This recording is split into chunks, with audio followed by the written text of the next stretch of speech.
How often do you think about the Roman Empire? Some people may answer, once a year, twice a day, or maybe never at all, but you should. No matter how often or how little you think about the Roman Empire, it has had a major influence on our present world in various fields. From the alphabet we use to communicate, to the concept of time, to the potential citizenship of an infant, all these have been influenced by Roman laws and customs. So, how is an empire that died thousands of years ago still relevant? And how exactly did they influence our present-day life? It's time to explore some cool facts. At its peak in 117 AD, Rome was a mighty empire. It spanned from Britain to Syria and even southern Russia and North Africa. The 4 million square kilometers the empire covered were home to over 80 million inhabitants, roughly 20% of the world's population at the time. Because the empire played host to so many different tribes and cultures, they had to create a shared language and writing system, the Roman alphabet. The Roman alphabet evolved from the Greek alphabet, which in turn was adopted from the Phoenicians. Today, the Roman alphabet, also known as the Latin alphabet, is widely used in the world. About 141 countries use it in its standard form, while countries such as China, Russia, and Saudi Arabia have unique letters in addition to the normal ones. Here's a map showing countries where the Latin alphabet is either the official script or co-official script. The language you are listening to right now, English, despite being considered a Germanic language, is also heavily influenced by Latin and indirectly by other Romance languages. It is also widely used in medicine and law. In fact, the scientific names of plants and animals are all in Latin. For example, the domestic cat is known as Felis catus, while the maize plant is referred to as Zea maize. Legal terms based on Latin, such as bona fide, which literally means in good faith, have come to mean genuine or real in common parlance. Status quo, which is Latin for the existing legal condition of a person or thing, is also widely used in spoken English. And Rome's influence doesn't end with the rules of grammar and scientific naming. It is also prevalent in our laws and legal systems. In the United States, the Romans have been the most important influencers of the government system. The Romans were the first to have a republic, and they were also the first to have a senate. These are both systems of government that America has. It is a democratic republic and also has a senate. Here's another fun fact. Like Americans, the ancient Romans were incredibly prone to suing each other, so they had to create a robust legal system to handle all their cases. Although their legal system was built on previous systems, it still serves as a rough outline for how court proceedings happen today. They were the first ones to have a written law and also preliminary hearings to determine whether or not there was actually a case worth hearing. If there was a case, a prominent Roman citizen would try the case. Witnesses and evidence would then be provided by both sides, and a judge would decide who won the case. The Western world saw the value of this fair system, and they decided to keep it around for future generations. A list of Roman laws known as the 12 Tables, which included the right to a trial and defense of oneself in a court of law, paternity rights for males, property and ownership rights, and also fines and punishments, served as a foundation for modern Western legal systems. The 12 Tables cover many similar areas as the United States Bill of Rights. Aside from legal systems, the Romans heavily influenced the way we tell the time. They were the ones who came up with our 365-day calendar, including the names we use for the months. Even the word calends means the first day of the month, January, June, and March, were named after Roman gods Janus, Juno, and Mars, while February was in honor of Februa, a Roman purification festival. The Roman goddess Maia inspired May, while July and August were named after the emperors Julius and Augustus. The months of September through December corresponded to the Latin numbers 7, 8, 9, and 10. They were also the first to divide the day into 24 hours, although we've modified their initial system slightly to have an equal length of minutes per hour. The Romans also popularized the idea that the new day begins at midnight. Even the modern 7-day week is based on the Roman system of planetary hours in Roman times. There were 7 known planets, or more accurately, celestial bodies. For example, Sunday was named after the sun, while Monday was inspired by the moon. And on the topic of time, even the concept of AD and BC was invented by a Roman monk named Dionysius Exiguus. In fact, every part of how we measure time is in some way influenced by the Romans. Modern architecture has also been heavily influenced by Roman designs. The Pantheon, which is one of the most recognizable Roman buildings with its dome and high columns, serves as an inspiration to many modern institutions like banks, courts, museums, and temples. Here are some pictures as examples. The Roman arch, dome, and column can be easily recognized in neoclassical buildings. So how did the Romans build such wonders in their time? Well, they were the first civilization to master and expertly harness concrete and cement, mixing it with volcanic ash, lime, and seawater to set up colossal yet intricate structures. And yes, colossal comes from the Roman word Colosseum. The Colosseum is the ancestor to modern-day stadiums and arenas, but unlike the gladiatorial blood sports that took place in the Colosseum, stadiums host less violent and not so bloody competitive sports such as football, baseball, cricket, and many more. In fact, even the culture of professional sports teams with colors, badges, fans, and rivals is a Roman legacy.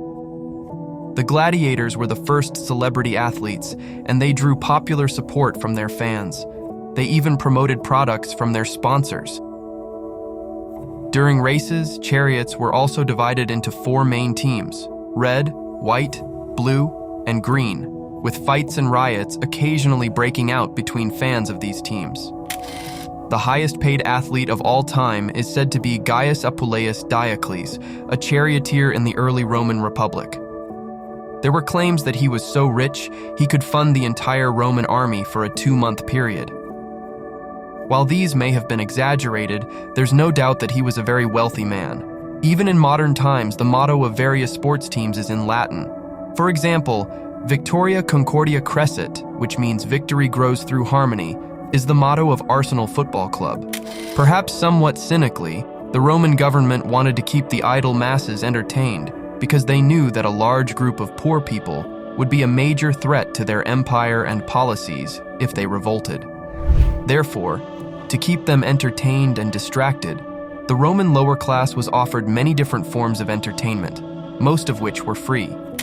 The term bread and circuses is attributed to the Roman poet and satirist Juvenal. He noted that Roman politicians often tried to garner public approval, not by excellence in public service or policy, but by diversion and distraction through games or circuses, and by satisfying the immediate hunger of the population through food like bread. Theaters were scattered throughout the city and empire. These theaters were large, open-air theaters that could seat as few as 7,000. Various plays were performed in the theaters. Events happened at all times throughout the day. Even today, many politicians continue to rely on these methods to keep their voters happy. Apart from buildings, the Romans designed bridges to help connect previously inaccessible regions to one another, as well as aquifers and aqueducts to supply clean water. They also mastered the use of water-powered machines, like water mills, to work more efficiently. One vital infrastructure also invented by the Romans was the vast network of road structures. The roads they built were made from aggregates of different sized stones that were compacted down using cement and concrete to create a strong, stable, and long-lasting surface. These roads were even flanked with sidewalks and drainage ditches. We can then see the influence of the Roman roads from our highways to the street alleys, from horse race courses to even the Formula One circuit.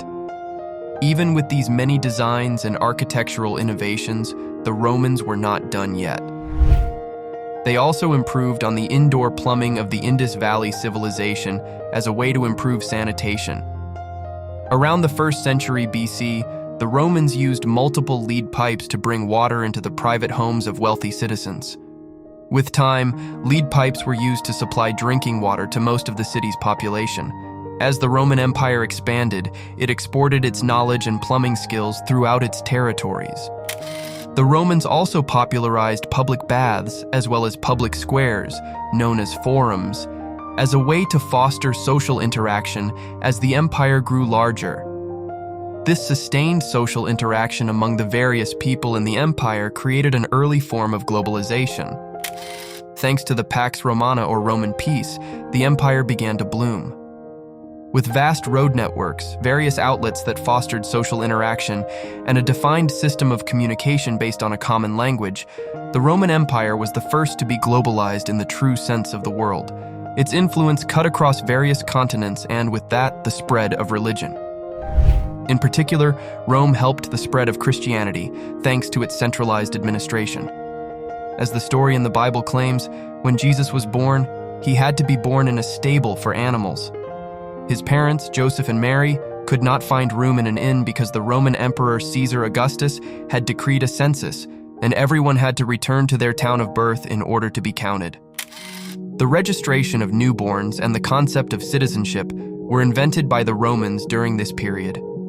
The Christian apostle Paul, who was vital to the spread of his religion across the Roman Empire, took advantage of this. At one point, he was even arrested and sentenced to be punished by flogging. He was able to escape due to his Roman citizenship and even successfully appealed directly to the Roman Emperor Nero.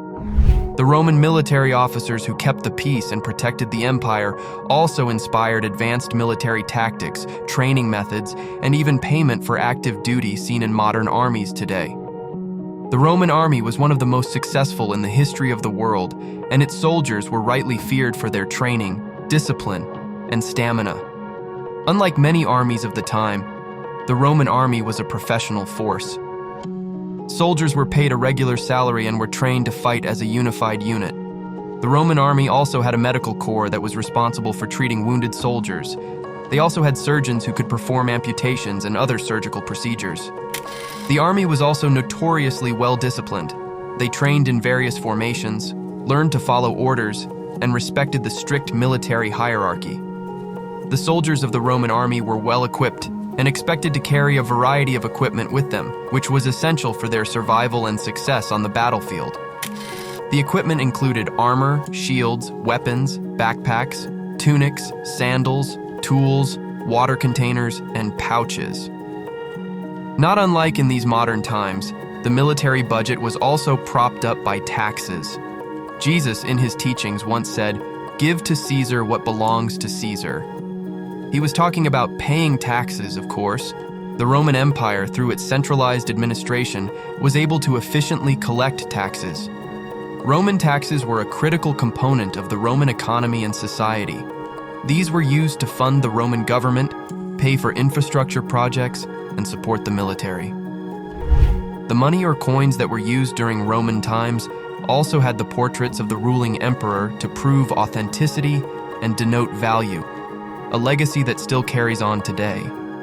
Some modern agricultural practices, which are designed to improve the economy, were also inspired by ancient Roman practices. These include crop rotation, pruning, and grafting, as well as calculation of potential farm yield before harvest for tax purposes. The legacy of the ancient Romans is clear for all to see.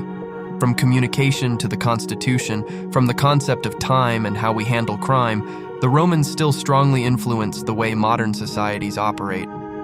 Perhaps when we enjoy the luxuries of the modern world, we'll equally appreciate just how much influence ancient Rome had over it. And maybe, just maybe, we'll think and continue to think about the Roman Empire.